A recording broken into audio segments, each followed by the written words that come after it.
And tonight on a Great American Panel, he is the host of the David Webb Show. It's on Sirius XM Patriot.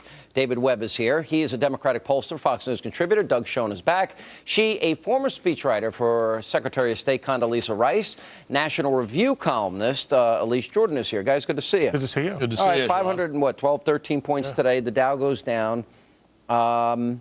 If you look at Greece, if you look at Italy, if you look at Spain, if you look at Portugal, if you look at Ireland, if you look at the world economy, $25 trillion in debt we'll have in 10 years minimum.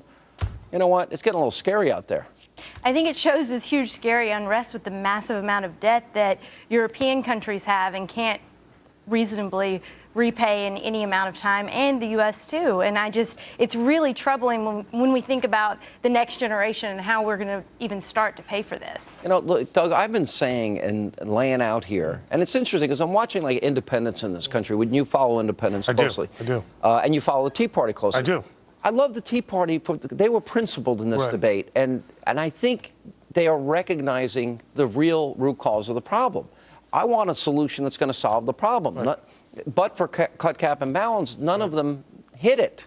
Why isn't there the willingness to see the severity in this? Because I think both sides, Sean, have failed systematically to deal with the problem and have lost popular confidence. I think there is a problem with the political class in this country, and the reason the Tea Party has the energy it does is they have popular support, because people react like you do and say, we're just fed up. We've had it. I have had it, and it's like, you know, I'm thinking we can't do it. It's generational theft and opportunity theft. Right, and add to that what's really going on this week. And I put on my economics hat for a minute. We get bad manufacturing numbers. We have 400,000 new filings in unemployment. We have all of this going on, and then the world looks at a country that was told by the ratings agencies cut $4 trillion, and we cut $900 billion if we're lucky. And we form a committee. Well, I think the number is. Well, it goes to the confidence. $2.4 trillion. They got to get there first. They have to get there first, Sean. But here's the thing. That's the point. It's all backloaded. The confidence index. All right. Companies look at this. They look at what's going on in this country. If we don't take the right action, and I've said it on this network for weeks now, that we were missing the mark if we didn't have a 2-to-1 cut to raise if we were going to do the raise, and I was against the raise, then we would see this happen. And unfortunately, that's what's happening. Look, it's almost like there's two, I've been using the term, mushy, moderate, wimpy bureaucrats in Washington or pundits on TV. They don't want to deal with the root cause. They think compromise is a virtue.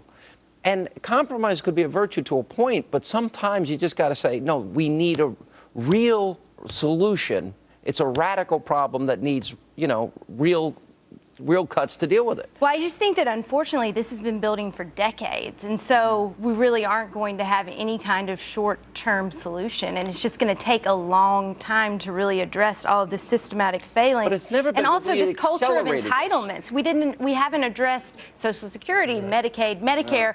I mean, the health care bill. How are we even supposed to pay for any of this? And that's what. Sean, you know, we had Simpson Bowles, which did 3-to-1 cuts to taxes. The president walked away from it, came back to it, walked away from it. And bottom line, I'm for compromise. But you're right. If we're only compromising about untenable, unpalatable solutions that don't solve underlying problems, it doesn't work. Yeah, if we tell the American people we cut $2 trillion, and then in that same 10-year period of time, we're accumulating minimum of $8 trillion. That's assuming interest rates don't go up, and that rosy growth scenarios don't happen. And it could be $12 trillion in the 10 years. Well, you know, I don't even know. These numbers are so staggering to me. I don't even know how you get out of it at that point. And look at how companies react on a global level and on a local level.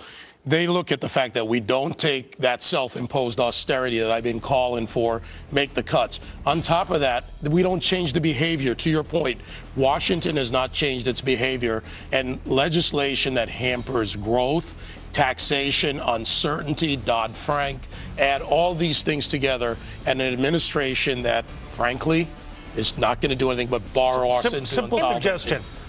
Obama should let Tim Geithner go, bring Erskine Bowles in the Treasury Secretary, and say, we got to get together urgently. Bernanke's got to go, too. Yeah, but if he brings somebody in, he's got to listen to him. He didn't listen to the Debt Commission. Right. We're on to his peril. We're on our 17th debt commission since we've been raising the debt ceiling. We got to take a break here, and we're going to come back. And what do they think about paying for birth control? Your tax dollars. We'll ask them when we come back, right after this.